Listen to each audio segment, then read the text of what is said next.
We're going to start our program with 3 ohms. Om, Om. Om.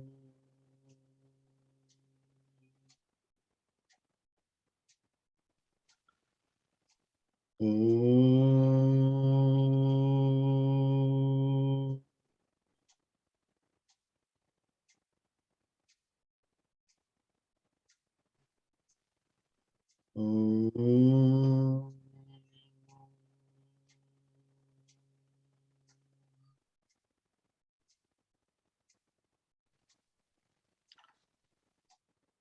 My humble pranams at the divine lotus feet of beloved Swami. Thank you, Swami, for giving us an opportunity to sing your glory and host this talk.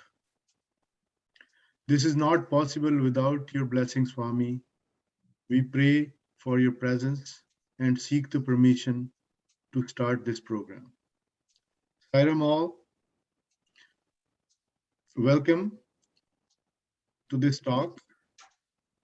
Those who are new to the study circle or the ones who are not aware, study circle started actually on November 10th, 2011, exactly 10 years ago this month by our then president, Brother Satish Maledi. We thank him from the bottom of our hearts to provide an opportunity to all spiritual aspirants who wanted to know and learn about Vedas and the enormous teaching hidden in these Vedic scriptures. Of course, this would have not been possible without a person like Dr. Subramanian, who has been studying these scriptures since his retirement and maybe even earlier, and sharing that wealth of knowledge with the fellow spiritual aspirants. Dr. Subramanian graduated with a PhD in chemistry from McMaster University in 1974. He joined Health Canada as a chemist, rising successfully through the ranks of research scientist, section head, division chief, assistant director, and director. As a research scientist, he published over 100 research papers internationally in internationally reputed journals, wrote several reviews.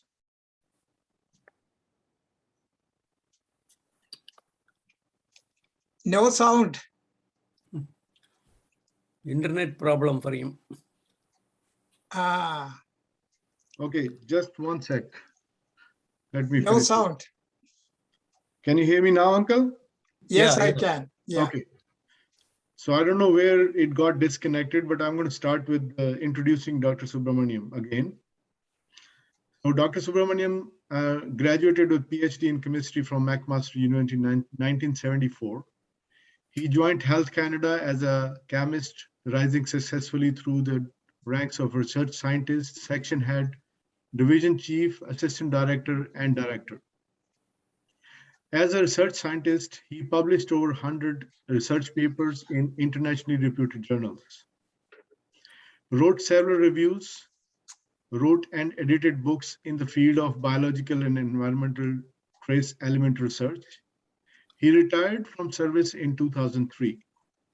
Since then, he has been engaged in Vedic studies. He has been giving weekly lectures on Vedas, Vedic chanting, Vedanta, and the Bhagavad Gita at the Sai Center since 2011. He has also been doing chanting at the Sai Center since that time. Since February of this year, he has also been presenting bi-weekly lectures on Brahma Sutras at the Hindu temple.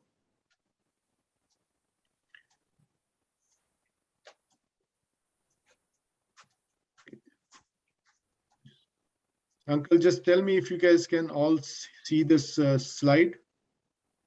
Yeah. The study circle slide, Uncle? I No. cannot see. No. You cannot see that? No, No. I'm not able to see any slides. Okay, let me start again. How about now? No, Only video coming, slides are not there. Only Maybe video, that's right. Slides are not just there. share your Yeah, desktop. I'm just going to share it. Yeah, I think everything got disconnected. Just give me 1 sec, okay? Technical issues here.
How about now, Uncle? Yes. Now we got this meet is being recorded by the host or a participant. How about now? Yeah. Yeah, now it is good. Perfect. Okay. So sorry about that, everyone. My apologies. I'm just going to go to the further slide, and hopefully you can see me now.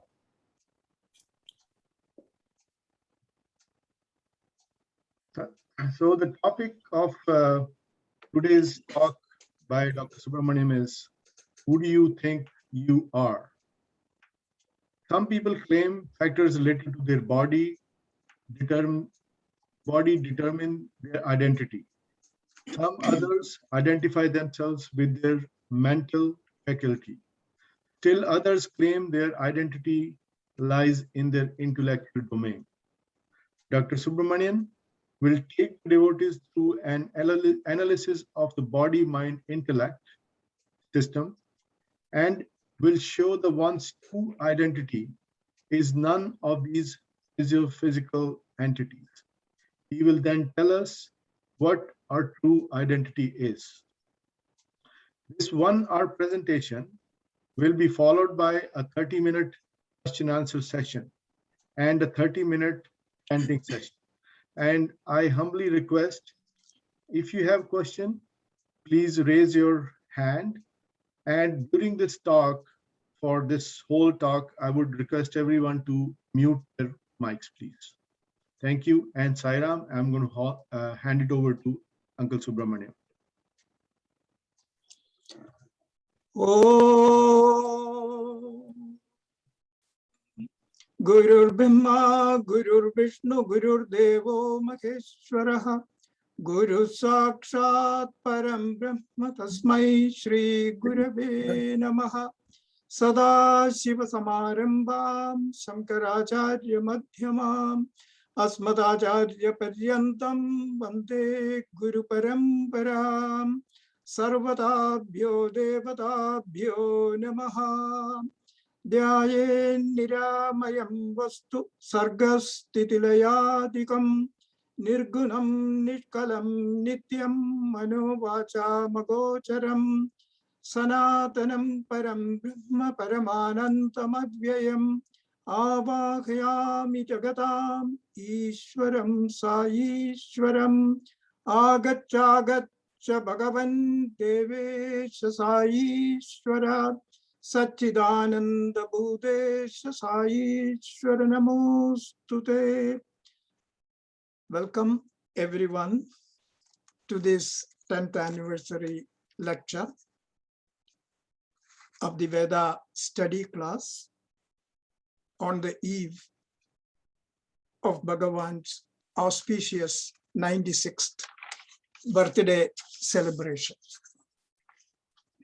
As Sanjeev has already indicated, The title of the topic for today is Who Do You Think You Are? Suppose two people break into a heated argument. Each one is not willing to give up. Why? Because of his or her ego, that is ahamkara. And in that process, one of them bursts out, who do you think you are? The implication is, of course, that the other person is nothing. But let us pause for a moment. If we reflect on this rhetorical question, we will soon realize this is a profound question, actually, to which majority of us, many of us, have hardly given a thought. The truth is that many of us do not know who we truly are. Yet, in our ego, in our ahamkara, we always think we know who we truly are. Let us examine. If I ask you who or what you are, what would you say? Some of you would say your name. I am Srikant, I am Sanjeev, I am Subramanian, and so on. Some others may identify with their profession, like I am a doctor, I am a scientist, etc. Now, what is life? The shortest answer is, life is a series of interactions between the person with entities outside of the person. In other words, it is a series of interactions with entities outside of ourselves. And these entities, let us call them objects. And what is an object? An object can be a person, a thing, an event, etc. And another name for this interaction would be experience. So in this experience, as you can already imagine, there are two factors. The one who experiences, let us call the one who experiences the experiencer or the subject. And then the thing that is experienced, the person, thing, event, etc., that is experienced, the object. So essentially, life is a series of interactions between the subject and the object. For example, when I meet my parents in the morning, I am the son or daughter, as the case may be.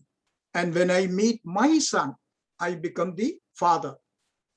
And so you can imagine that in the course of a day, I become an actor, actually, playing many roles, several roles: son, father, grandfather, brother, nephew, student, teacher, employee, employer, so on and so forth.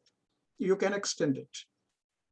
And similarly, I experience many things: the sun, the trees, the flowers, the buildings. Say, for example, I see a movie or a drama, I listen to music, eat in a restaurant, and visit the Sai Center or some other place. So in these experiences, I may like some, I may not like, but irrespective of my feelings or attitudes, one thing is clear. I, as the experiencer, is the subject, and everything else is the object.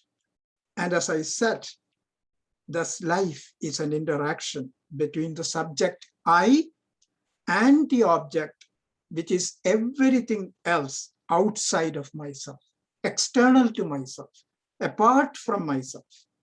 So in all these encounters, which take up my life, I get so caught up in the numerous roles I play that I hardly find time, or rather I should say, take the time to come to know or to find out who am I really, or what my real nature is, true nature is. Am I the son? Am I the father? Am I the grandfather? The professor? Who am I? Or the music lover? Or the nature lover? Or the Sai devotee? Or the shopkeeper? Who am I? Or what am I? Suppose, take as an example, suppose I am a well-known judge, and every day I hand out so many sentences to the people presumed guilty.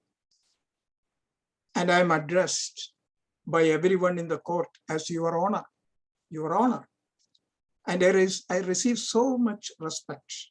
Suppose I am coming home in the evening, and my children are playing in the front yard.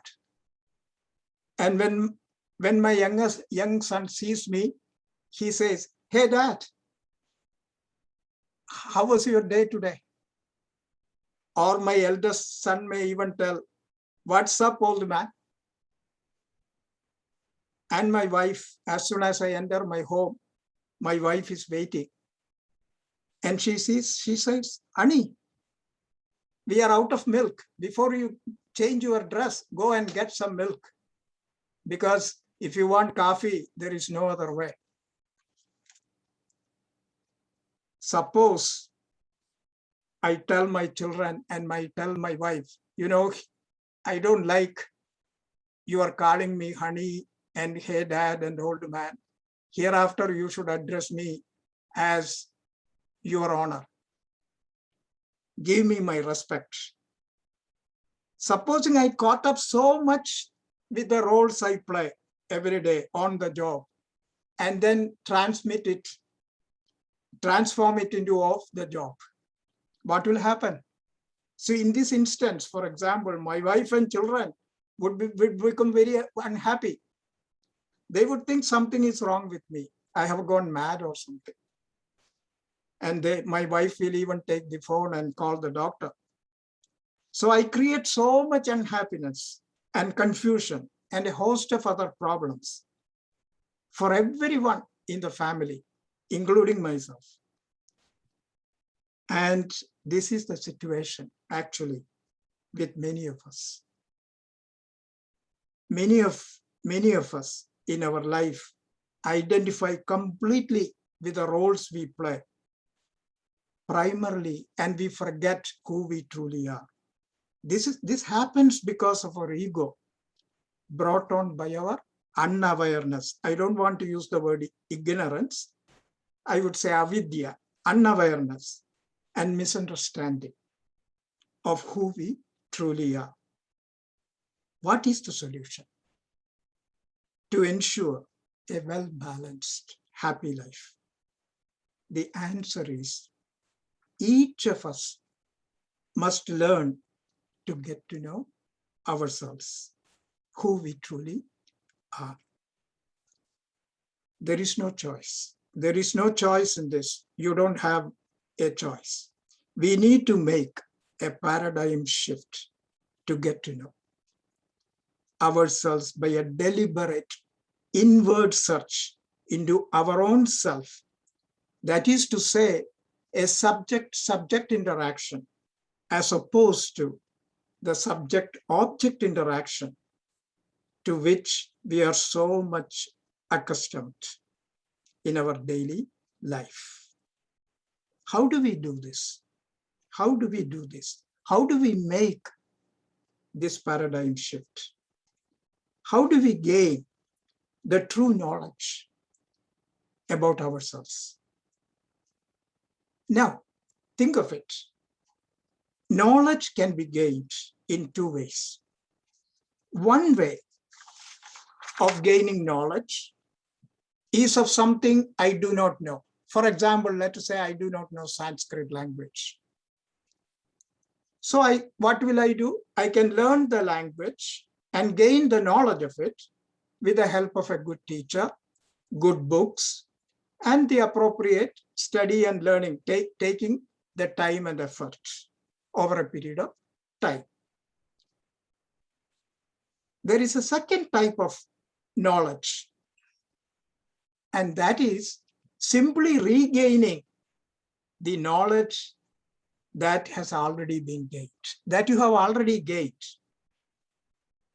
For example, I will tell you a simple incident.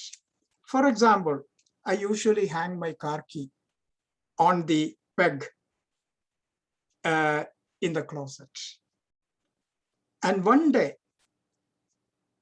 I put the key in my coat pocket, unawares. It happens. So instead of hanging it in its usual place, that means in the peg, I put it in my pocket. And in the next hour, when I do not find it there, I begin a frantic search for it, blaming my children, my wife, and everybody else in the process, getting them also involved in the search. And after many hours of search, creating a lot of panting and puffing and mess and fuss, anguish and so on in the process, finally I stumble upon the key in my own coat pocket. So here, think about it. Here, the key is not actually lost, yet there was a sense of loss. When at last I do find the key in my own coat pocket, there is a sense of gain. But that is not a true gain, right? It is not a true gain because the key was always there. You could say it is a gain only in terms of knowledge. The knowledge that I had the keys all along. They were never far from me. They were with me. They were never far, like the knowledge of Sanskrit, which I had to study, from books and teacher and so on. But here, it was already with me. So they were all with me. It is just that I did not know it. I was unaware of it, my avidya. And it is exactly the same with the knowledge of who each of us truly is. We do not know. We never think about it. And I will tell you, to make it even clearer, I will tell you a classic story, a Vedantic story actually, to illustrate this. I have told this many times, those who attended the Vedantic class, but I will repeat it here. In a Vedic school, there were 10 students. They decided to go on a pilgrimage one day to the nearby temple. So they sought the Guru's permission. The Guru gave them the permission, and he appointed one of the students as leader of the group to ensure, making him responsible to ensure their safety. And on the way, they had to cross a stream. And they all swam across and reached the other shore. And as per the Guru's instruction, the leader wanted to make sure that everybody is safe. So he lined them all up and started counting. 1, 2, 3. Like he came up to 9. And there was no 10th person to be found. There were only 9 people. He could not find the 10th person. One was missing. And he asked a few of his other friends to do the counting. They also did the same. They all counted. They all came up only with 9. The 10th friend was missing. They thought the 10th friend was drowned. They became very sad. They started crying. They became sad. They became distraught. A feeling of hopelessness, helplessness, and dejection came over them. And as they were sitting sad and dejected on the bank, an old man was passing by. Seeing the sad looks on their face, he inquired as to what happened. The leader explained that they started as a group of 10, but after crossing the stream, now they could find only 9 of them. They believe that one of their friends is drowned. The 10th was drowned. The wise man took a look. He counted, he found all the 10, and he knew exactly what happened. He told them, don't worry, I will show you the 10th person. The boys were perplexed because they did not understand how he is going to show the 10th person. But the old man looked learned, wise, sympathetic, and self-assured. So they began to heave a sigh of relief. They became eager, quiet, attentive, and receptive. And the gentleman asked the boys to line up. He then asked the leader to do the counting. And the leader started as usual. 1, 2, 3. Came up to 9. The 10th was missing. Then he looked at the old man with a look of disbelief. The old man, he gently approached the leader, took the leader's hand, and pointed it inward towards him and said, Dashamas Tvam Asi, Dashaha Tvam Asi. You are the 10th. You are the 10th. You are the 10th person. Exactly similar to the famous Mahavakya, Tat Tvam Asi. You are that in the Chandogya Upanishad. Through this seemingly simple but profound declaration, the wise person helped the leader to attain the knowledge that was already in him and others, in that he was the 10th boy, and others, of course, they were the 10th boy all along. The 10th person was never far away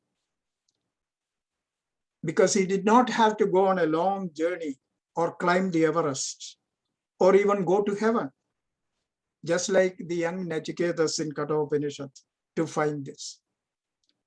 The knowledge was already there in him.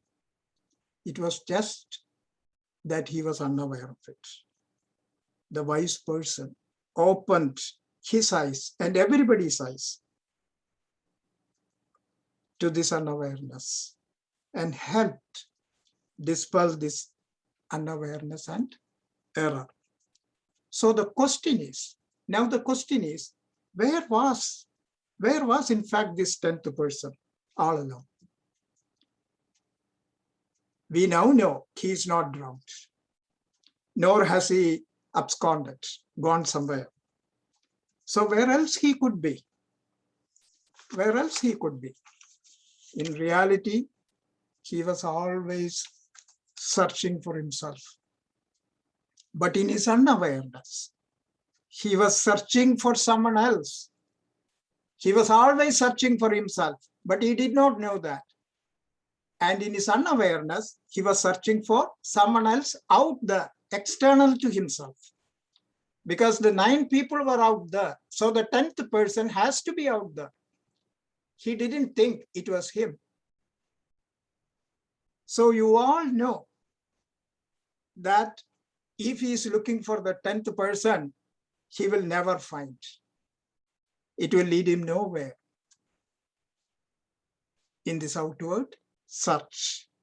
So this is a universal conundrum in that I am always searching for myself outside of myself. I am always searching for myself outside of myself. In other words, I always forget myself as to who am I. See, in order to know who am I, all I have to do is to know myself and not forget myself. The I that I am. All I need is self-knowledge to end the search for myself, the real I that I am, that I have been all along. How do I do that? How do I do that? I'm going to give you the answer in 5 hymns, in 5 mantras from the Taittiriya Upanishad that is shown in this slide. I will chant this and then explain the meaning to you. This is from the 2nd chapter of Taittiriya Upanishad and lesson number 1. Om Brahma Vida Apnodi Param Tadesha Bhyukta Satyam Jnanamanandam Brahma Yo Veta Nihitam Guhayam Parame Vyoman So Osnute Sarvan Kamaan Saha. What's the meaning? Brahmavid Param Apnodi. Brahmavid, the knower of Brahman. Apnodi, gets, attains, realizes the Param, the supreme, the highest. And Tadesha Abhyukta. Tadu Esha Abhyukta. Abhyukta means declared, said. Esha, this has been said. It has been declared thus. What? Satyam Jnanam Anantam Brahma. Brahman is literally truth, Satya. Jnanam, knowledge. And Anantam, infinitude or limitlessness, infinity. Yo Veda Nihitam Guhayam Parame Vyoman. Yo Veda, one who knows, one who realizes it as Nihitam, as abiding Guhayam, in the cave. In the what kind of cave? Parame Guhayam, in the supreme space. Supreme space, Vyoman. Vyoman literally means sky, but the space, sky also means space in Sanskrit. So in the supreme space, so asnude, sa asnude sarvan kaman saha. Sa saha sarvan kaman asnude. Saha means immediately. Immediately asnude fulfills sarvan kaman, all his desires at once. All one who realizes it fulfills all the desires at once. Now, let us take the first statement. Brahmavid apnodi param. The knower of Brahman attains the supreme. Look at this sentence. The knower of Brahman attains the supreme or realizes the supreme, realizes the highest. So you have 3 questions here. 3 questions come to mind. First is the word Brahman. You will be wondering, what is Brahman? Right? And the second is the knower of Brahman. What is meant by the knower of Brahman or by knowing Brahman? And the third is apnodi param. The knower of Brahman attains the highest. And what is meant by attaining or realizing the highest? Let us take up the first question. What is Brahman? And the answer to this question is contained in the third line. Satyam Jnanam Anandam Brahma.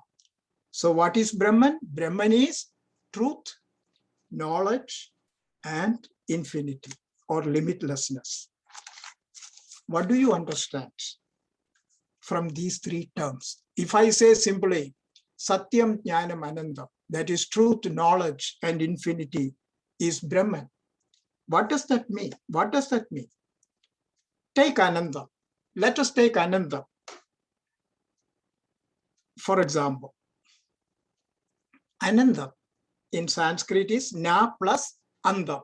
Na means not, andam end. So not the end, no end. no limit. That means limitless. Anandam is limitless, therefore. And what do we understand by the term andam, by the term limit? Let us take a look.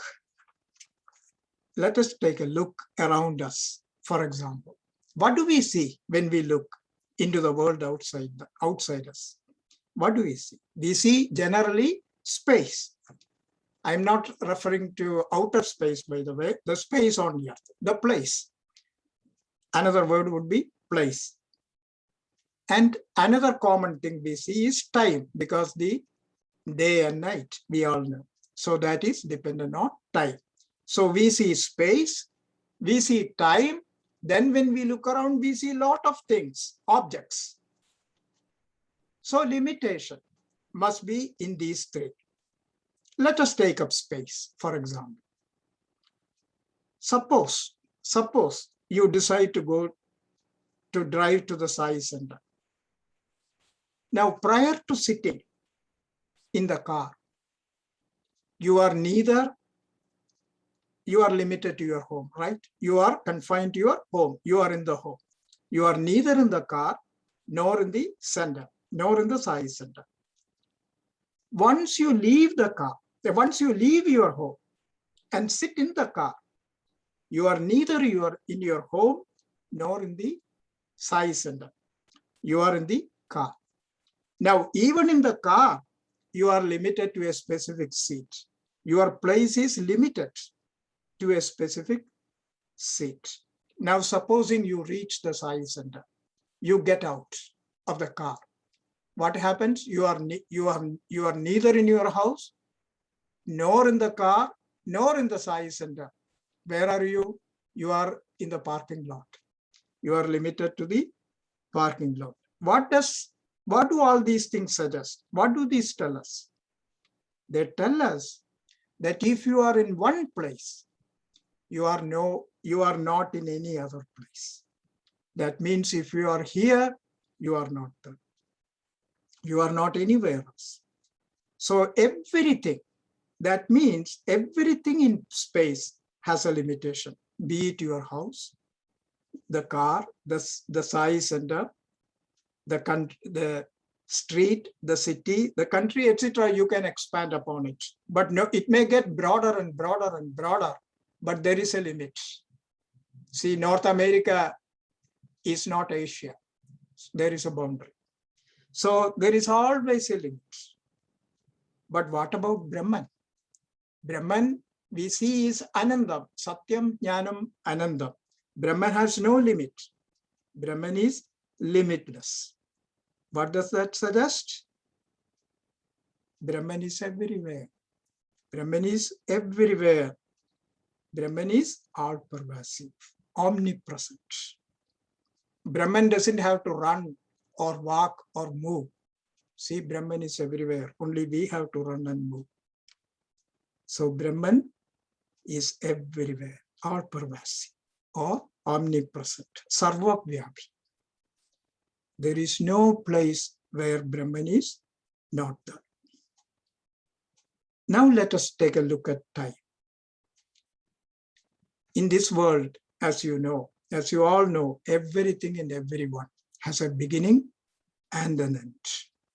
For example, I as Subramanian was not here prior to my birth, and I as Subramanian will not be here after my death.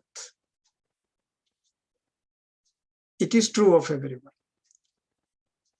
But Brahman is Ananda. Brahman is limitless. And so Brahman has no beginning and no end. Anadyananta. Brahman is Nitya. Brahman is eternal. Brahman is for all time. Now let us take up objects.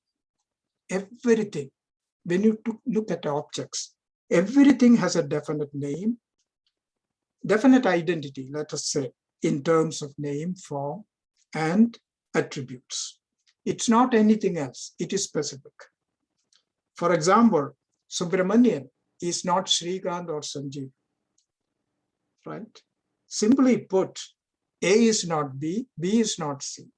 1 is not 2, Two is not three. Everything is specific. Everything has its own identity. But what about Brahman? Brahman is not limited to any particular object, particular entity. What does that suggest? No object is apart from Brahman. That is, Brahman is to be found in all objects, including us. In all objects, including us. Ekameva Advitiyam, as the Taittiriya, as the Chandogya Upanishad put it. So in conclusion, as the next slide shows,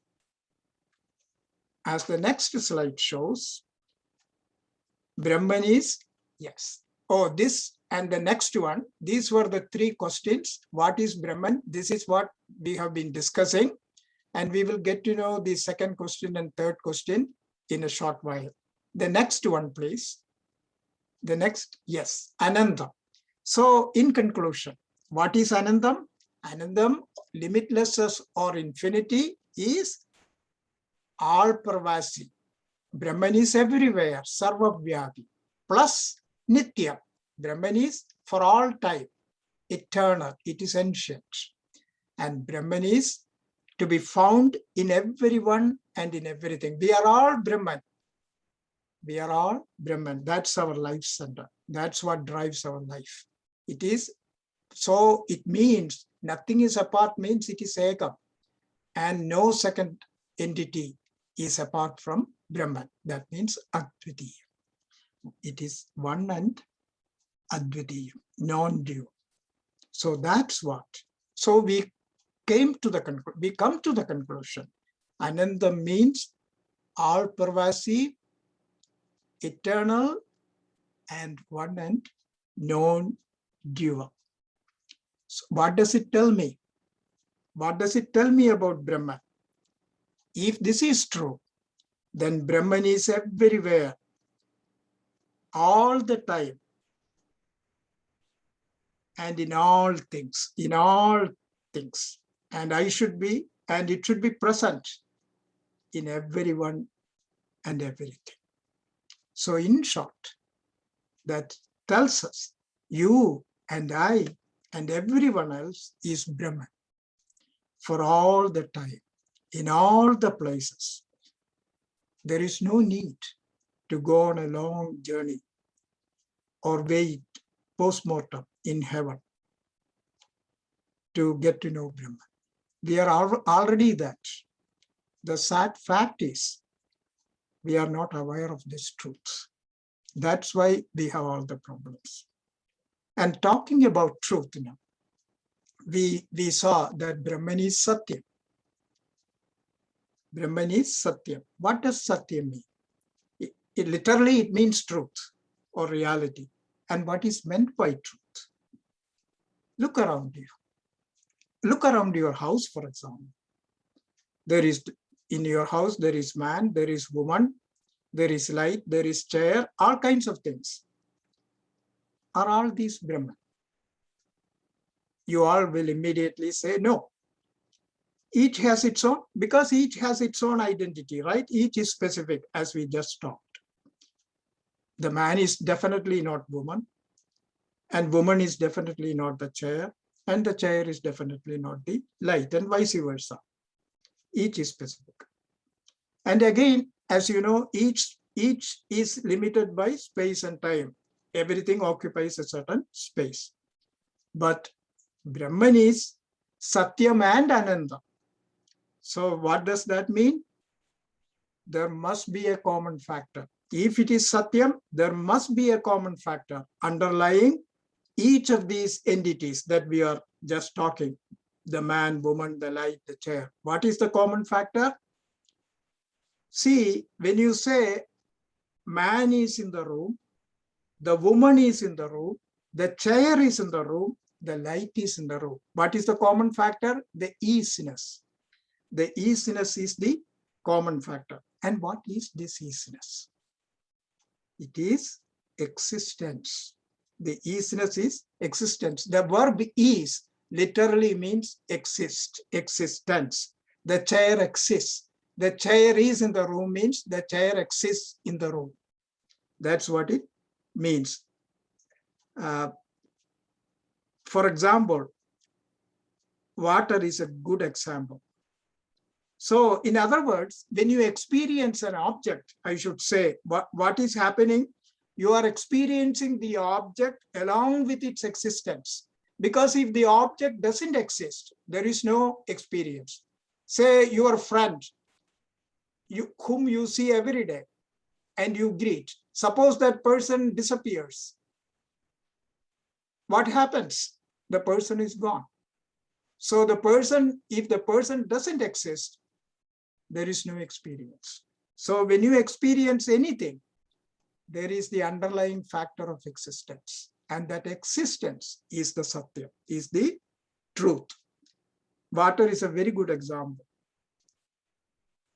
See, for example, it exists as solid, ice, liquid and gas, stream, steam, snow, mist, frost, foam, bubble, fog, wave, etc. So many names, you can see what a number of names. But if you remove water from any of them, they all stop to exist. They all cease to exist. They no longer exist. In other words, water is the substrata or the foundation upon which the various names and forms appear. In other words, existence is the truth with names and forms. So from a worldly perspective, existence is limited by space, time, and objects. But we know Brahman is Ananda. So Brahman's existence is independent of space, time, object constraints. Brahman would exist forever, in all places, at all times, in all objects. Brahman is, we will say, Brahman is existence absolute.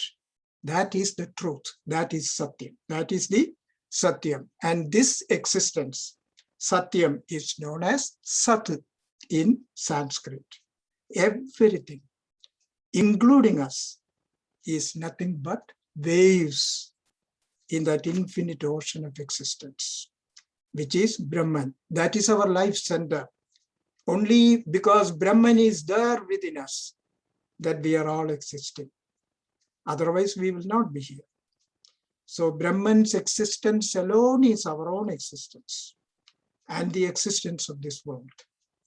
This phenomenal world, including us, is only relatively real. Because as we saw, we have a beginning and an end. You know, we are confined to any particular place, and so on and so forth. But this life center in us is the substratum, is the foundation, which takes note of all the changes. And that is our Brahman. And that's what we truly are. And now to the jnana, to the knowledge. What is knowledge? What is knowledge? It is any kind of conscious experience. Knowledge is any kind of conscious experience. For example, when you drive, the sights or the scenes keep changing continuously with respect to space-time objects. Nevertheless, at any given instant, in any given space, with respect to anything, you get knowledge. So there must be a limitless common factor, right? An awareness principle, in order for you to get that knowledge, that instant knowledge, with respect to that fleeting knowledge, which makes you aware of the fleeting scenes. This common factor is called pure awareness or absolute awareness. We call it Chit. So Jnanam is, another word is Chit. So existence absolute is Sat, Jnanam is Chit. So in conclusion, Brahman which is Satyam, Jnanam, Anandam, translates the next slide. Next slide, please. Sat, Chit, Ananda. See, the Satyam, Jnanam, Anandam, which is Brahman, yeah, is nothing but Sat, Chit, Ananda. Existence, consciousness, absolute. And you know, when everything is Ananda, limitless, you remain completely fulfilled. Your wants are all fulfilled and you remain completely blissful. So it is bliss absolute. It is Ananda. So the Satyam Jnanam Anandam is Sat Chit Ananda. In other words, it is Satchidananda. So you and I and everyone else is this Satchidananda. That's what we truly are. It is just that we are not aware of it. Now, that's something we should keep in mind. If somebody asks you, who do you think you are? You should say, I am the Satchidananda. That's what you truly are. Now to the second question. What is meant by the knower or realizer of Brahman? Or to put it another way, it means knowing yourself in reality. It is a journey from our current awareness, unawareness, I would say, to one of awareness as to who we truly are. Now, to do this, we need to make a deliberate inward search instead of going outwards.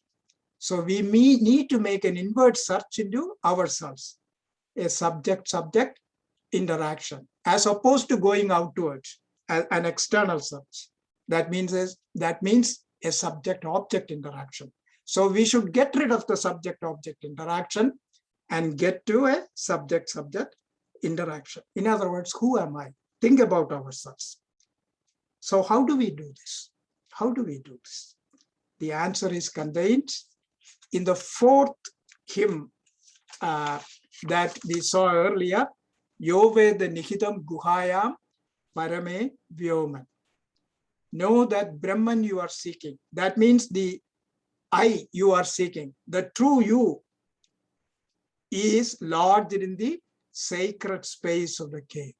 What does that mean? This is really, I should say, a system of 5 intrinsic caves. And as the next slide shows, you will see the 5 intrinsic caves. There is the first one, the Annamaya Kosha. And let us look at the Annamaya Kosha, the first cave. What is this Annamaya Kosha? Annamaya means the food sheath, the sheath composed of food. Another word for guha is kosha, the sheath. We will use the word kosha here. So the food sheath. And what is this food sheath? This is actually our body. This food sheath is nothing but our body. What is our body? If you look at your hand, for example, you will see it is nothing but skin, bone, flesh, blood, marrow, muscle, etc. Right? And that is what Annamaya is. So what is body? Body is nothing but food and drinks transformed. Food and drinks rearranged. Am I? Think of it now. Am I the Satchidananda? Now you know you are the Satchidananda. Am I the Satchidananda? Truly is really the Annamaya? Is really my body? Is the Satchidananda the body? The answer would be not at all. Why? If you look at the next slide, because first, the body changes. The body changes considerably from infancy to old age, and finally death. And if you look at your wedding photo, you may not realize it was you. If you look at now and you look at your baby photo, you will be wondering, am I that? You know.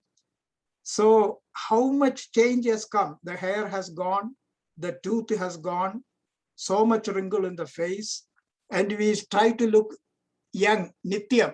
You know, we try to look young and young and young by putting all kinds of makeups, wigs, and whatnot, dressing up with fancy dresses, etc., etc. But the truth is, when you, in the evening, when you look in the mirror, after you remove all of these things, you realize who you truly are. So as far as the body is concerned. And so you cannot deceive yourself, no matter what.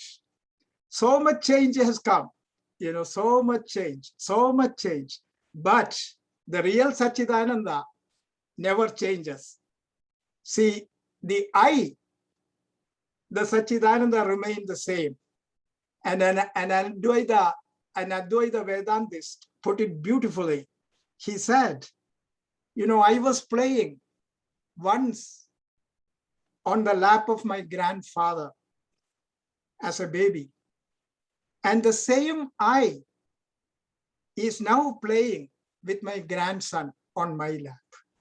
The I has not changed. You can think of yourself or your friends. You know, you can still recognize them. They might have changed considerably. You will still recognize. Yes, that is it. In other words, what does that thing? See, so much change. So the body changes so much. But Brahman, as we have seen, is changeless. Brahman is eternal, no change in time. And then the body is insentient. It is jada or achetana, whereas Brahman is omniscient, consciousness absolute, the chit. Body is insentient. Why? Supposing you are looking at your hand and saying, you can see your hand, but can the hand see you? It cannot.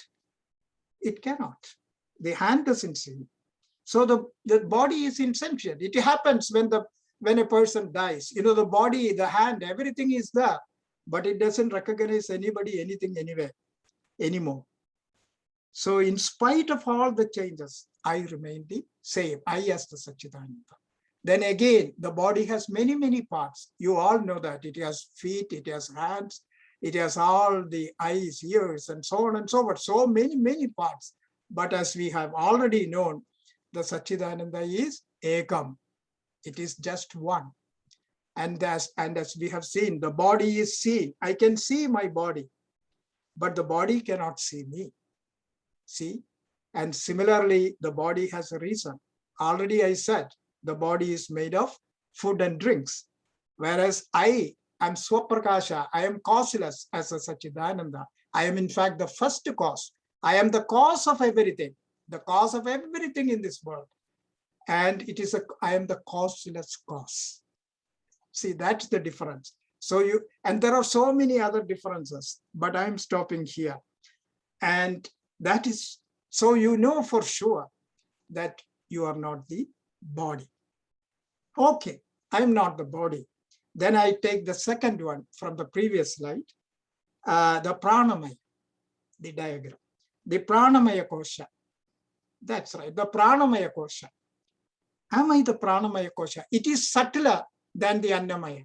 What is pranamaya? It is a vital air, the pancha pranas, the apana, udana, samana, vyana, you know, that you do in your worship time. These are the 5 vital airs, very pertinent to Ayurvedic medicine, because it is the pranamaya that controls all our involuntary physiological functions, the breathing in and out, the circulation of blood,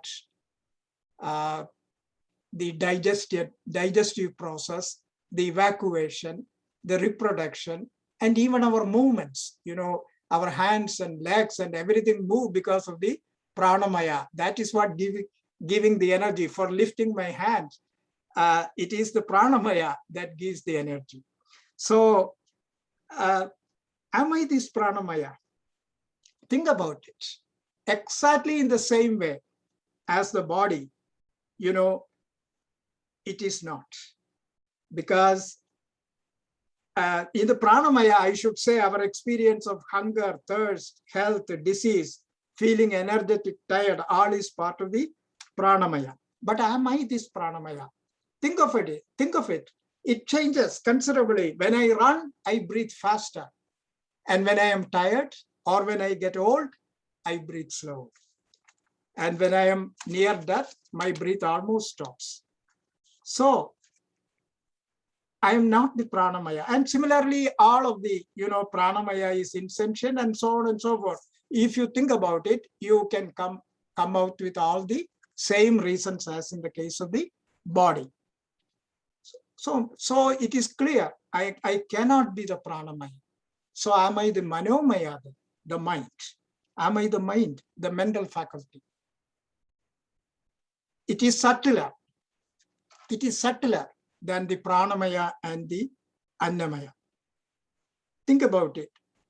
Sometimes I'm quiet and sometimes I'm very talkative. Similarly, sometimes I am intelligent, sometimes I'm stupid, alert, bored. Sometimes I'm engaged, sometimes I'm listless, happy, sad. All of these are part of the mind, part of the mental faculty. But again, as in the case of the annamaya and the pranamaya, I am the seer, I am the awarer, the knower, the experiencer of the mind. That means the mind is an object. I am the subject. Again, it is subject to all the problems with just like body and the pranamaya. See, I have a first person experience of my mind, right?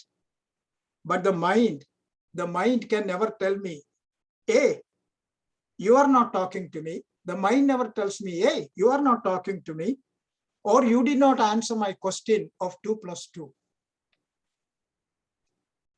It never happens because the mind is insentient. So I cannot be the mind. So I cannot be the body. I cannot be the vital layer. I cannot be the mind. Then maybe I am the vijnanamaya, the faculty of discernment. Vijnana literally means intellect, the faculty of intellect. So I may be the faculty of discernment, understanding, judgment, thinking, decision making, etc. All these are confined to the vijnanamaya. It is the subtler than all of the previous three. But again, it changes continuously because I understand many things, but I also do not understand many things. I remember many things, I forget many things. Similarly, I am the knower of my skills, my knowledge, my profession, everything. But you remember, I existed prior to gaining all this knowledge and all this skill before entering my studies or profession. So I cannot be the Vijnanamaya, although it is subtler than the previous three. So then perhaps I am the Anandamaya, the bliss sheath. And when it came to that, the sage tells us, I do not know whether the slide is there, Anando Brahmeti Vyajanat, Saisha Ba Argavi Varuni Vidya Parame Vyoman Pratishtita. So when it came to the Anandamaya, the bliss sheath, there is no further sheath beyond the Anandamaya. It is the subtlest of all the five. And it is blank. There is nothing to compare, nothing to say changes and so on and so forth. So that means that must be what Brahman is, the bliss absolute. That is what Brahman is, the very life center, the spark of life. So that is what Brahman is all about. And let me now summarize for you what I have discussed so far. The Annamaya to the Anandamaya. Suppose you all take a look at your hands. You take a look, all of you take a look at your hand. This is my hand. What do I see? I see skin, bone, flesh, joint, that is bones, muscles. So it is the body. I see the body. Now suppose you try to lift your hand. The energy that enables me to lift my hand, that is the pranamaya. And the feeling that I am lifting my hand is the manomaya. And the awareness that I am lifting my hand is the vijnanamaya. That is to give you a simple idea. And the happiness that I derive in doing this is the anandamaya. You may laugh at this, but supposing you broke your hand and you had to go to physiotherapy and couldn't move the hand. And after physiotherapy and so on, you are able to move your fingers and hand, you will be so happy. See, that is what Anandamaya is all about. So that is exactly the process as unfolded with these 5 koshas. So in all through these experiences, there was one constant factor. What was that constant factor? I, the experiencer. I never changed. I never changed. But in real life, we always forget the I. We always forget. Why? Because we are so habituated. It's so natural to us to look always outside of ourselves. To look always outside of ourselves. In the same way as the story of the 10 people, the 10 friends. And because we are looking always for an object, a second entity apart from us, outside of ourselves. We forget we are that. So what is the lesson? One should not be looking outwards. One should, the knower, the knower should never be looking outward. The knower should be looking to the knower himself or herself, the subject to subject. And we should get out of this natural inclination. We are habituated to this since our infancy, that what we are seeking ourselves is always outside. We never think what we are seeking is inside in order to become happy in life and well-balanced. We always forget that. So we should remember that the experiencer is the real I, the Brahman. And in short, I am seeking myself. My mistake is in thinking I am an object out there, then forgetting in my unawareness and ego that I am not an object of seeking. I am the very seeker myself. And we fail to grasp this fundamental truth. We fail to grasp we as Brahman is not an object, but the witness of the 5 sheaths, the witness. We are simply the witness. By witness, I mean the knower, the experiencer, the seer. We are simply the experiencer of these 5 sheaths. They are all objects. They are not really part of who you truly are. You are simply watching them. You are simply watching them. And I will now draw your attention to another fact. The next slide. Broadly speaking, next slide, please. Broadly speaking, the next one. The next one. Yes. Broadly speaking, the field of knowledge falls into 2 categories. The things I know. For example, the people I have met, the places I have seen, the books I have read, the foods I have eaten. And secondly, the things I do not know, the people I have not seen or I have not met, places I have not visited, books I have not read, foods I have not eaten. But no matter whether I know it or do not know it, I am the same person. I am the same person of both things known and things unknown. Both vidya and avidya. They are part of me, no matter what. But I am the knower. I should remember though, I am the knower though of both the known and the unknown. That is, I should remember. See, I am the knower of both the known and the unknown. I am the subject. These two are objects, the known and the unknown. I am totally apart from these, from both the known and the unknown objects. Now, third, I will take you through a simple experiment. Let us add sugar to water. What happens? The sugar tastes sweet. Add sugar to milk, again the milk tastes sweet. Now suppose, what will you add to sugar to make it sweet? What will you add to sugar to make it sweet? The answer is nothing, because sugar is inherently sweet. Actually, it is in Sanskrit, it is known as swaprakasha or susiddha, which it lends to others. Similarly, you have to add awareness or consciousness, chit, chaitanya, to know anything. You have to add consciousness to know anything, but you do not have to add consciousness to consciousness to make it conscious.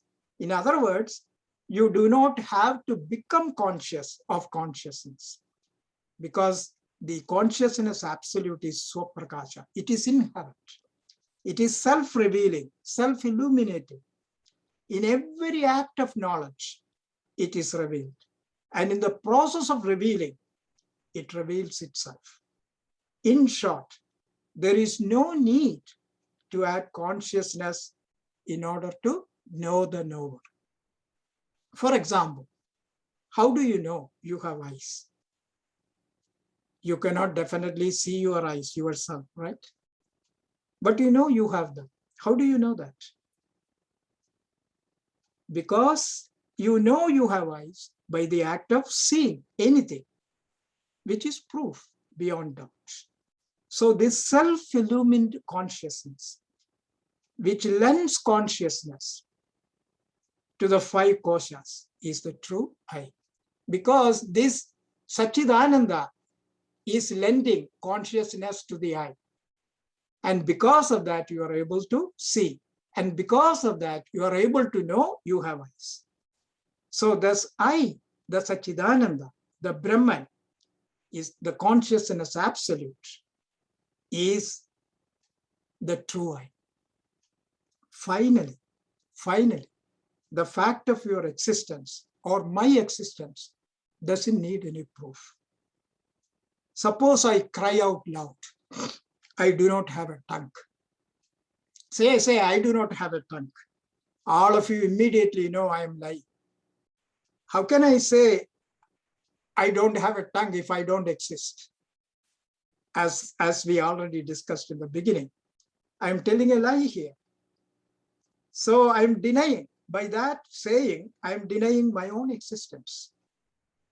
In other words, whoever is denying the self, the Satchidananda, is denying himself or herself. Because without that consciousness or awareness absolute, how can I deny myself? In other words, if someone says Brahman does not exist, the very sayer does not exist, even in the case of an atheist, for that matter. So in conclusion, I am now going to conclude. In conclusion, the story of the 10 people made us aware. What did it make us aware? It made us aware that each one of us is the subject and not the object. Because the wise man showed finally that you are the 10th, you are the subject, not the object out there. So we are the subject. The field of the known and the unknown made us aware that we are the knower, neither the known nor the unknown. And the sugar experiment told us that the knower is revealed in every act of knowing, every act of knowledge. And finally, the crying out loud, denying my own existence, actually proved the reality of my existence. So thus I, as the Satyam Jnanam Anandam, or the Satchidananda, in fact illumines this body, my mind, my intellect domain. They exist and subside in me, the Satchidananda, just like the waves in the ocean. They have no independent existence apart from me, apart from the real me. My mortality is confined to the body. My disease and decay to pranamaya. The knowledge and ignorance. See, my feelings, my emotions like likes, dislikes, happiness, sorrow, desire, aversion, etc. to the mind, to manomaya. And my knowledge and ignorance, my understanding and misunderstanding, deciding and dithering, all to Vijnanamaya. But the true Satchidananda, which I am, is none of these. It is, is none of this. So all you have to do, therefore, is to drop all your wrong identification with this limiting spatio-temporal psychophysical personality existing out of your avidya and adhyasa. That means unawareness. Adhyasa means misunderstanding. Instead, we should get to know that this body, mind, intellect system is simply names and forms existing and subsiding in the real you, the Satchidananda, your true identity. And the Vedantic sages technically termed the Satchidananda in you and me and everyone else as the Atman. The Satchidananda in you and me and everyone else as the Atman, in the wide universe out there as the Brahman. And they pointed to the identity of the Brahman vis-a-vis Atman. Brahmatmaikya. Brahman is the same as the Atman. Eventually, the Atman will merge with the Brahman. There is no difference. So that is what we are. So I, as the Satchidananda, is the Atman. That is my true nature. That is my true identity. It is our very life center, part and parcel of our daily experiences. This is what makes us act, makes us think, makes us live, nothing else. So our problem has been, we invariably journey to the outside of ourselves, seeking our true identity, the true I, and we fail to find it because the true I resides within us, the Satchidananda, the substratum, the very life center of our being. And we confuse the true I with our empirical ego self, the jiva, as it is called, without realizing that it belongs to the seen, the known, the experienced object side, out there, which is outside of ourselves, simply a psychophysical, empirical being that answers to its name and form and attribute. It is simply a reflection in a mirror, subject to pain and pleasure. It expands when admired and praised, and it shrinks when criticized and censored. Admires itself and is often lost in the masquerade. This personality, this worldly character, answering to it is simply a mask, which Shankaracharya called adhyasa in Sanskrit, meaning false or erroneous attribution, a misunderstanding. What we do, we mistake something for something else. For example, the snake for the rope, for example, in dim light. And mistaking And in the same way, we are mistaking our body, the vital air, the mind, the intellect as our true nature. We erroneously superimpose these, one or other of these, to our true self, the Atman, vis-a-vis Brahman, the Satchidananda. Thus we claim our distinctive character and separate existence, what we euphemistically termed our personality or individuality. So when I identify with my body, I will say, look how handsome I am.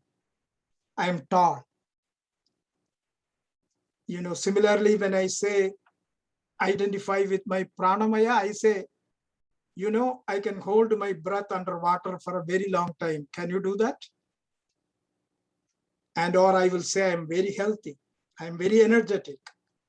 And when I identify with my mind, I would say I'm very courageous. I wouldn't say the opposite, although the opposite also happens. And similarly with the Vijnanamaya, I have a very novel idea. I invented this patent. I can hold, I wrote this best-selling novel. I gave this brilliant lecture to standing ovation, and so on and so forth. This is how we conduct our worldly life every day, by projecting or superimposing our bloated, false ego self, in the place of our ego's less self. And this is an endless natural process that comes to us in our day-to-day life. We totally forget we are the seer, the knower, the experiencer, the one and only unchanging self, the Satchidananda, the Atman. That is the truth about ourselves. But we always conduct ourselves the opposite way, as an object, as the insentient object, rather than the sentient subject that we are. In this awareness of what we truly are, we create a false ego self and subject ourselves to all the problems in life, all our sufferings, our pain, our misfortune, our problems in life. And we blame somebody else for all these problems. Until we understand this, we will continue to exist in the mistaken belief that we are either the body or the mind or the intellect. We need to withdraw this preoccupation of outward journey. And instead, at least every day, we should say some time to look inwards in a journey of self-discovery, in order to know ourselves as the existence, consciousness, bliss absolute, the Satchidananda, the Atman. The story of the 10 people I told you earlier clearly illustrates the above conundrum. In this story, we know each one forgot about himself. Why? Because each one was operating on the principle of where he found the 9 friends. So naturally, the 10th friend should be out there. Whatever, in other words, everybody is operating on the principle that whatever exists must be out there, an object. Forgetting the subject that you are. Each one forgot about himself, his own existence, forgot about his own existence, the subject, the Satchidananda. So what are the takeaways from the story of the 10 people? Next slide. Next slide. These are the lessons. First, the avidya or ajnana, unawareness. None of the 10 friends, from the story you know, none of the 10 friends was aware of the presence, of the existence of the 10th friend. They all thought he was drunk. Each one, what does that suggest? Each one did not know himself. That is the unawareness, avidya.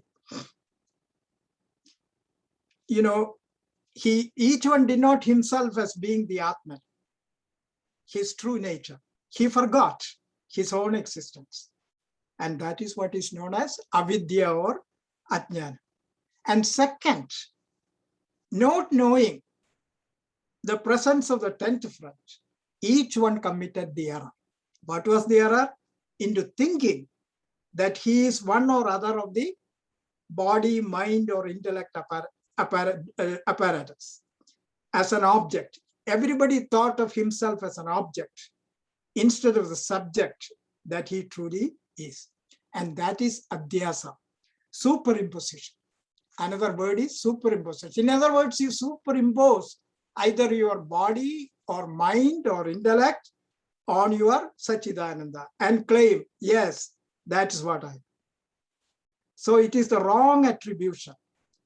And you can see that avidya, it is avidya that leads to adhyasa. The avidya leads to superimposition, wrong attribution. So avidya is the cause of adhyasa. For example, when I say I am lonely, I am in pain, nobody loves me, nobody cares for me, and everybody thinks that is the truth. And these occur naturally. And we become habituated into thinking that way and commit, and we identify ourselves with the body, mind, intellect regime directly. This is an unconscious bias. And that is what adhyasa is all about. And third, it is adhyasa that is leading to all life's problems. Of course, both avidya and adhyasa, I should say. Because if you look in the story, each one felt that the 10th friend was drowned. And so they all became sad and distraught and simply sat on the other bank, hopeless and helpless. So it is exactly the same when I say, I am old, I am lonely, nobody cares for me. Although I have a wife and 5 children, what's the use? I am not lucky in this life. No, you can extend this to, I am sick, I am in pain, and whatever, you can keep on adding. And when you think about it, you will realize all these are false. Really, all these are false. Because Sachidananda shouldn't have all these problems. You should be able to bear with them or face them or work with it to solve it. That's what we should be doing instead of complaining, sitting and complaining. And fourth, the wise old person here comes as a teacher. He comes as a guru, as a good guru. He tells them, don't cry, don't worry. The 10th friend is alive and well. I will show you. So, by giving, so he is giving them indirect knowledge. That is what is called in Sanskrit, paroksha jnana. He is giving them indirect knowledge because they do not know that. He is only telling them, I will show you the 10th person. They have not known that yet. So it is indirect knowledge. And finally, when he goes to the leader, points to him, takes the leader's hand and pointed towards the leader himself, saying, Dachamastwamasi, you are that 10th. That is direct knowledge. Then the friend and others all understand directly. Yes, yes, I am that. That is direct knowledge. And when you get that direct knowledge, what happens? You become very happy.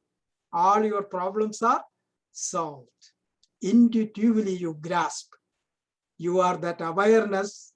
You are the awareness of your body, mind, and intellect system. You are the awareness of your body, mind, and intellect system, not the other one. And you should not become the slave of your mind. You should be the master as the Sachidananda. But what happens? Wherever our eyes lead us or our ears lead us, we go there. See, that's what happens. Instead of telling the mind, hey, stop. We should have that control. And we never take that control. We give it to somebody else, then complain and blame somebody else.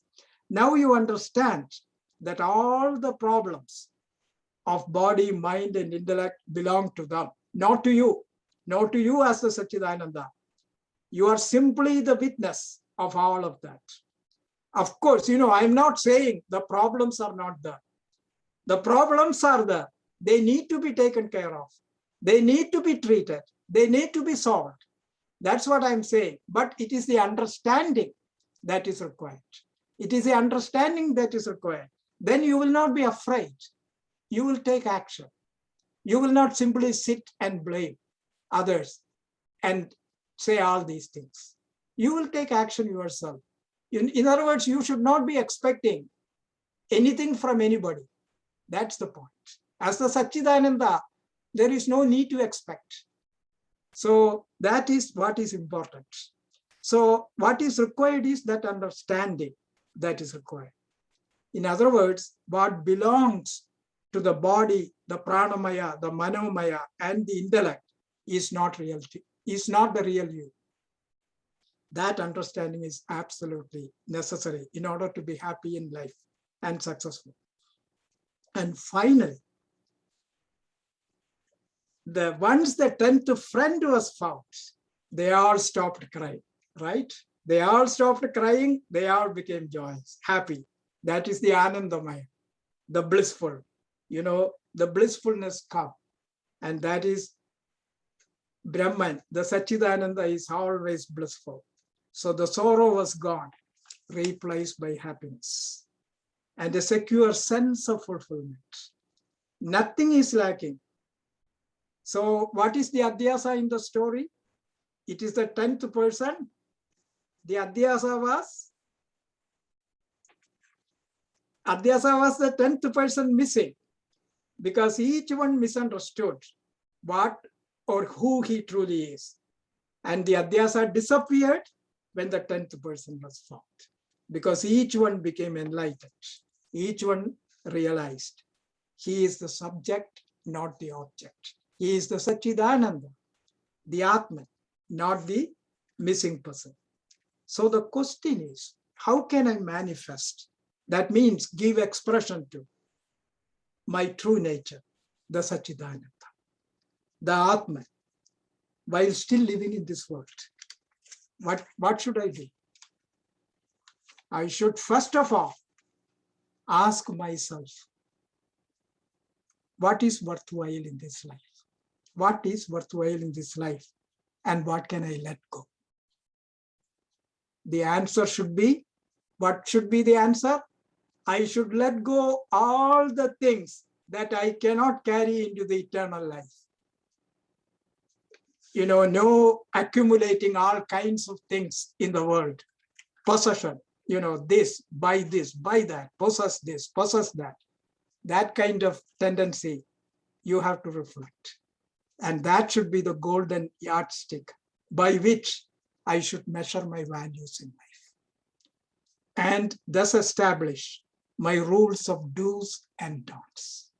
And that concludes this study, concludes this lecture. And I will be happy to take up any questions, please.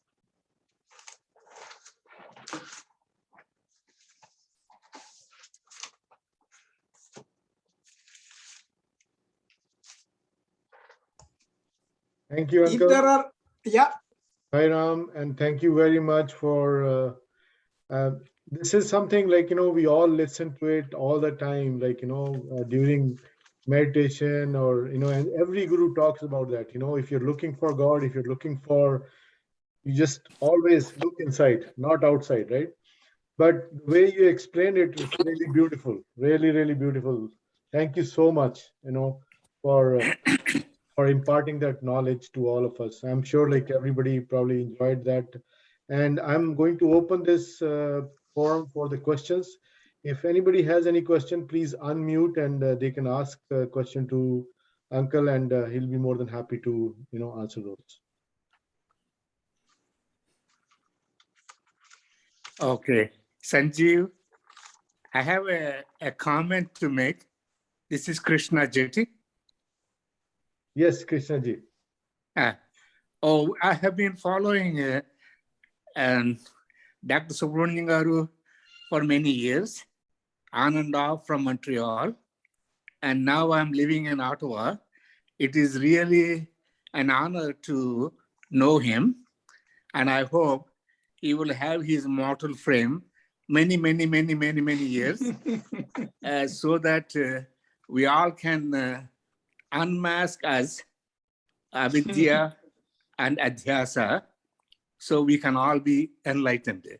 I know it is a deep knowledge. It's very rare that we find what we can call it a diamond in our community. And I truly believe, and he has brought me to a special place. So I want to thank him. And I hope many of them feeling the same way I'm feeling. And now that we're also having many seminars in Hindu temple, and I want to thank him and thank Sanjeev and Srikant, and he's always there with him, and for the opportunity to give me to say my words. Thank you. Thank you very, uncle. Thank you very much. And you know what? I'll be true to myself and everyone here. Like, this is the first time. I have never attended any Veda classes, or I've been going to the Sai Center for so long. I have interacted with most of you. This is the first time I've been telling Srikant also, one day I have to go, one day I have to join. But it is all again, like, knowing that Sachidananda, like as uncle said, it's that time. So I'm really thankful to Swami and uncle for showing me that. I'm hoping that, like, I'll be able to join more and more into these classes and take fruit from uncle. It's really I would say this was a bliss given to us by Swami through uncle. Really, I'm so thankful to uncle. Anybody has any other question for uncle, please feel free to ask.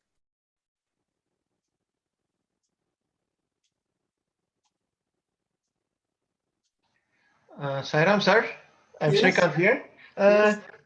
Can you please just few examples of adhyasa and adhyasa?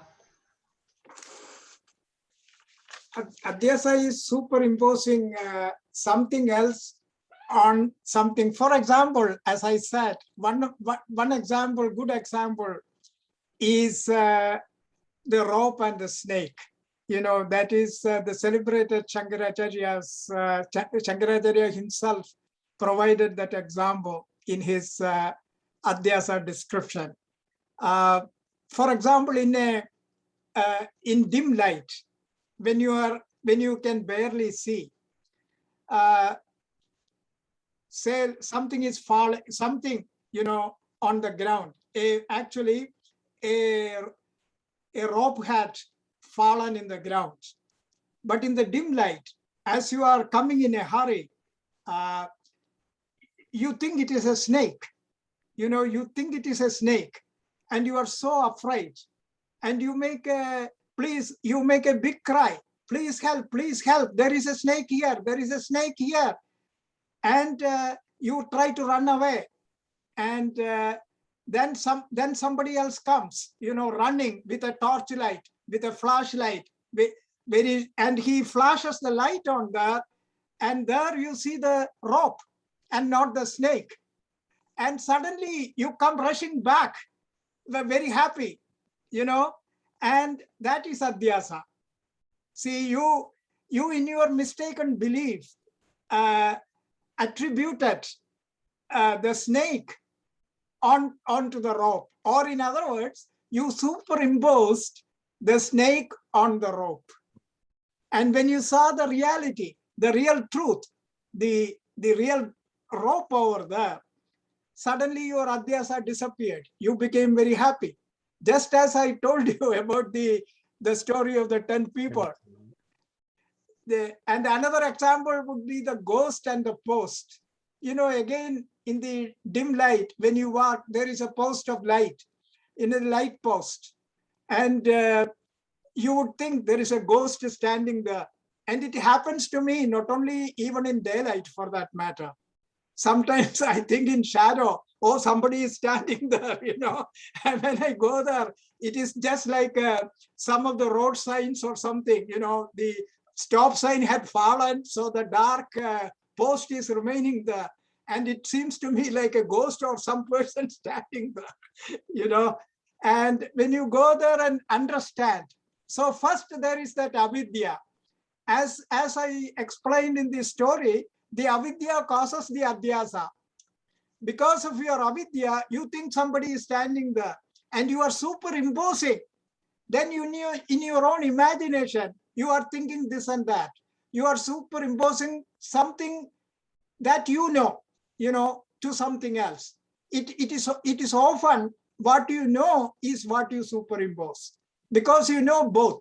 You know the snake, you know the rope. So you superimpose the snake on the rope.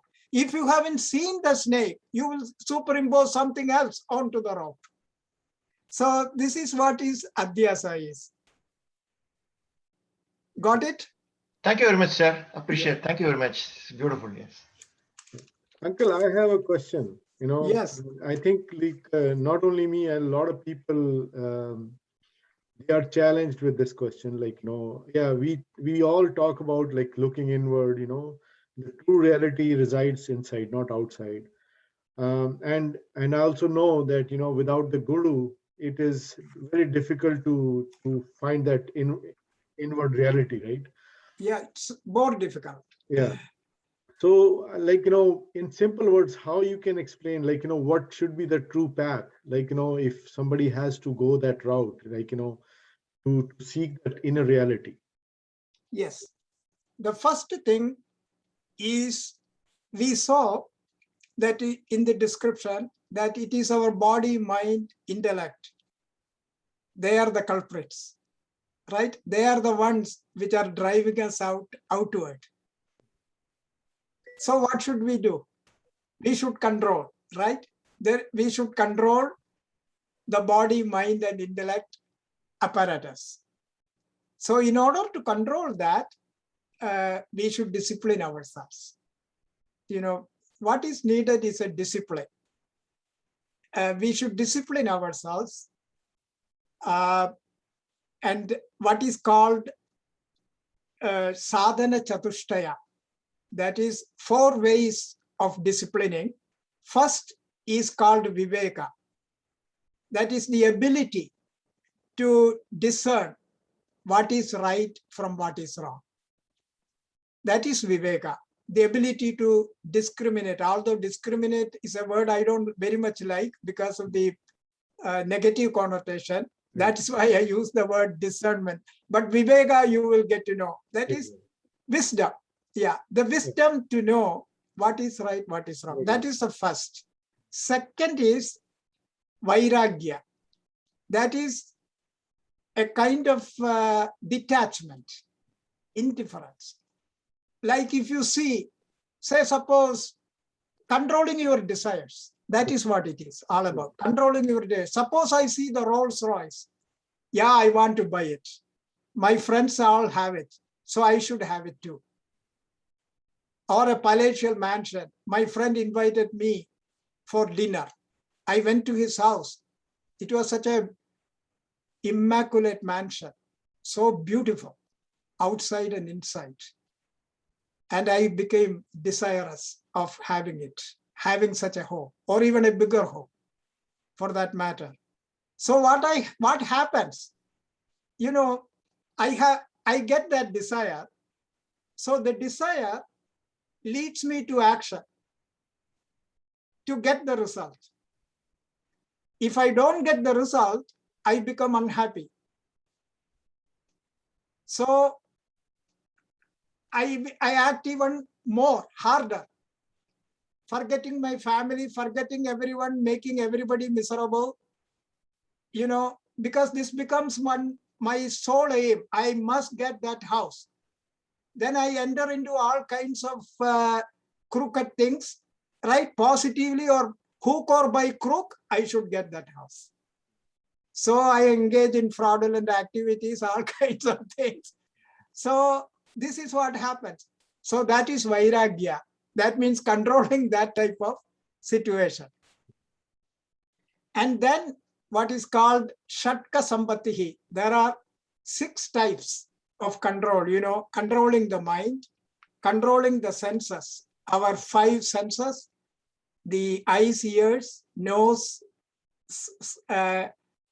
smell and everything, you know, taste, especially the eyes and the ears. They are the worst culprits because they are the ones which make the mind a slave. They lead the mind everywhere. I should be I should be the controller of the mind, but instead I become their slave. So I should have control of that. I should be able to control my mind.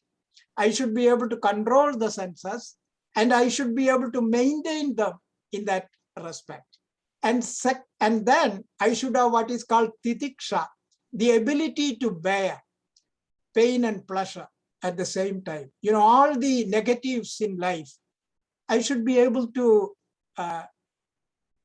you know, take it. Take it.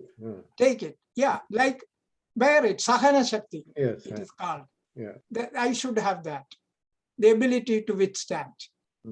Because these things, say death in the family, for example. See, we all know death happens. If we are born, we are going to die. This is a truism. And this is what the Yaksha Prashna in Mahabharata, you know, there is the Yaksha asks question to Yudhishthira. And one of the questions was, he asked him, what is the greatest wonder in this world? So Yudhishthira said, every day we know if we are born, we are going to die. And every day we see people dying.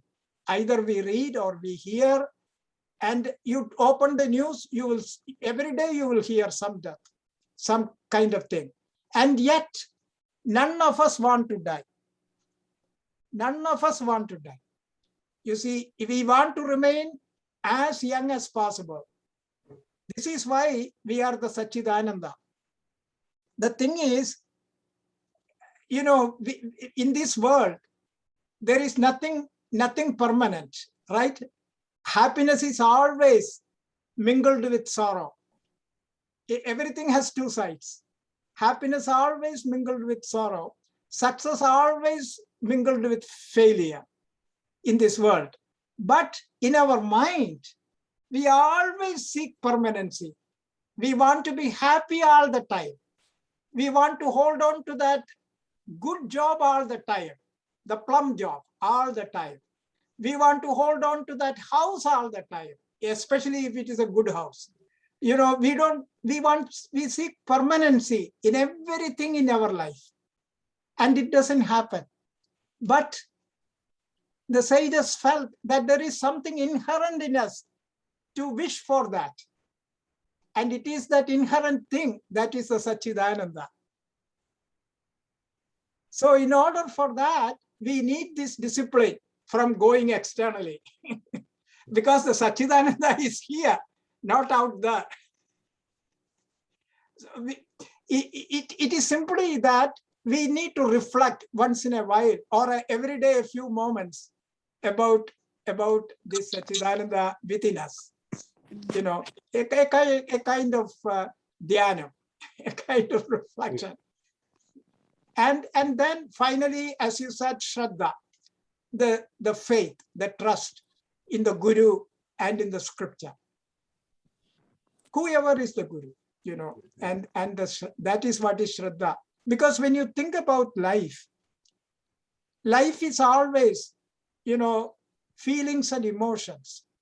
The intellect gets second place in life, in our day-to-day relations with people, with things, because it is Shraddha that takes the upper hand. We trust everything. When you go to a shop and buy groceries, you trust it is good, it is safe. Similarly, drugs, medicine, when you go to your doctor or your lawyer, you trust all of them. You know, they will do a good job because there is no other way. You trust, initially at least. I'm not talking about blind trust, but when you go with trust. So in life, you know, this Shraddha has the primary place. That means feelings, emotions. You go with positive attitude. And intellect takes a second place. Intellect is required to prevent us from making grave mistakes, stupid mistakes. So we need intellect. But in life, intellect should only have a secondary place. So these are the things that are required. And so control of our mind and senses and trust in a guru, as you said, in a good guru, at least initially when you go. But gradually, you know, it is not blind trust. You can always think, you know, the Shravana, Manana, Nididhyasana. You listen always. And then you think, am I getting it? Am I understanding? If you don't understand, go to the guru and see whether you are able to get the answer. And then if you get the answer, you know, oh yeah, it's a good guru. Then you know right away who is a good guru. and then after getting that, the third is the Nididhyasana. How do I make it part of my life? See, many of us, what we do, we hear, then we forget. So true. Yeah, we do not make it or bring it to become practical, to make it part of our life. That's where the problem comes. And that our reluctance or our inability to make it part of your life is where the control is not done. That's the problem. Say you will be listening, your friend comes, hey, why are you listening to all this talk? Let us go and see the movie. You know, so you go with the friend. Basically, discipline. You got to be. Yeah, that's right. Basically, discipline. That is very important. Can I make a comment, Sanjeev and Subramanian garu? Yes. Sanjeev, what Dr. Subramanian garu always says, that easiness is the most important thing. We have, if you try to go internally, existence is important for everything. That is a substratum. Intellect is a great grandfather.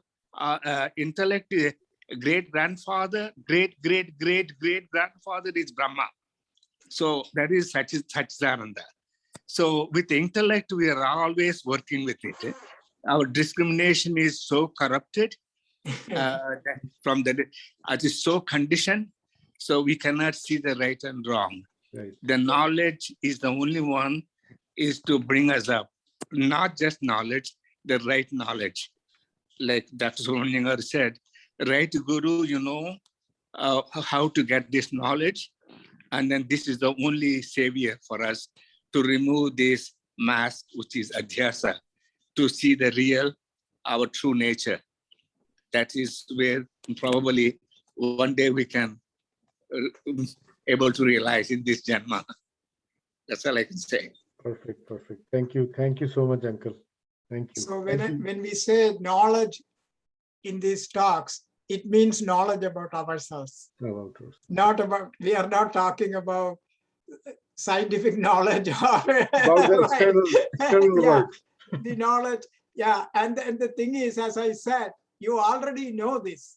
Yes. You know, it is a matter of simply regaining it.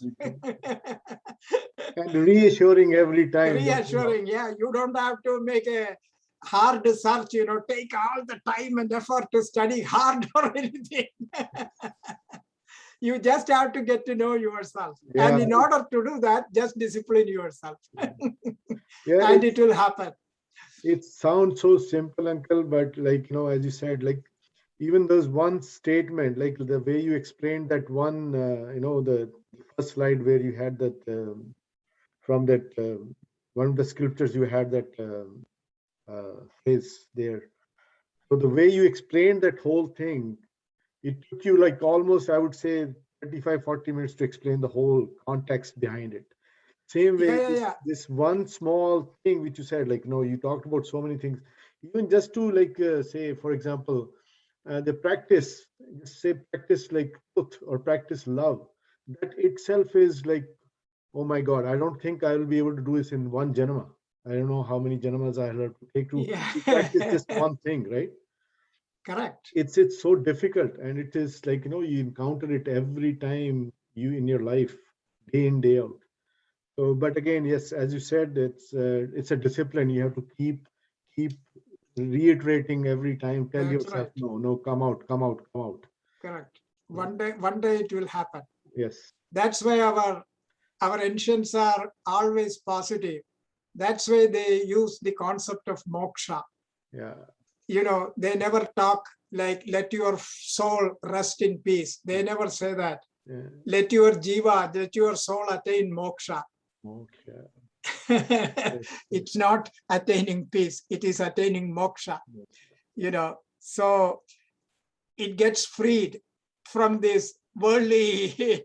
Journey of death. It means you become the Sachidananda. Absolutely. Yeah, absolutely. Yeah, let you get moksha means let you become Sachidananda. Yes, absolutely. So that takes time sometimes. In all our case, in my case, it may be 1,000 years. Well, if you say that, I don't even have to count. I think my numbers are infinite in that. Well, anyways, Uncle, we are sitting at 8:27 right now. We have That's only right.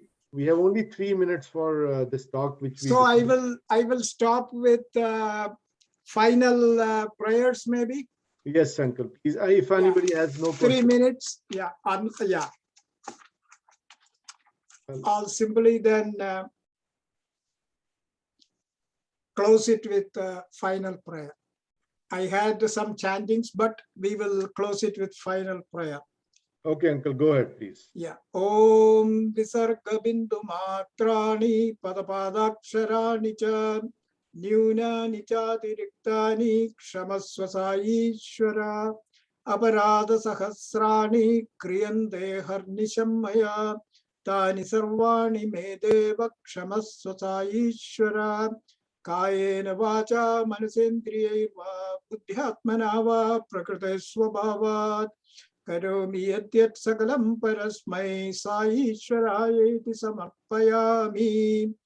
Om Saishwaraya vitmahe Satyadevaya dhimahi Tanna sarva prachodayat. Om Shri Satya Saishwara Panamastu. Om Tatsat Brahmatma Panamastu. Loka samasta sukhino bhavantu. Om Asatoma Sadgamaya Tamasoma Jyotirgamaya Mrityorma Amritam Gamaya. Om Purnamada Purnamidam Purnat Purnamudachyate Purnasya Purnamadhaya Purnameva Vasishyate.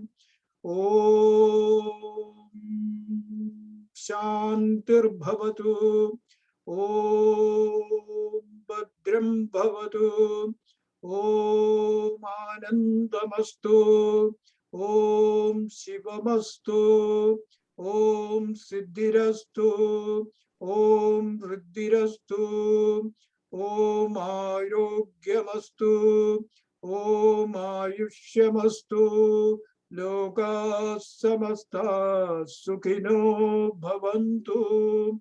loka samasta sukhino bhavantu, loka samasta sukhino bhavantu. Om tat saviturvarenyam Bhargo devasya dhimahi Diyo yo na prachodayat. Om Shanti Shanti Shanti.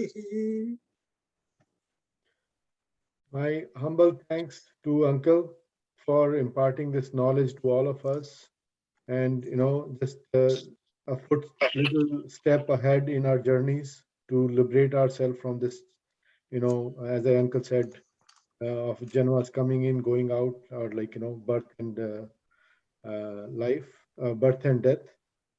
And I also thank Brother Srikant for working with us and arranging this talk.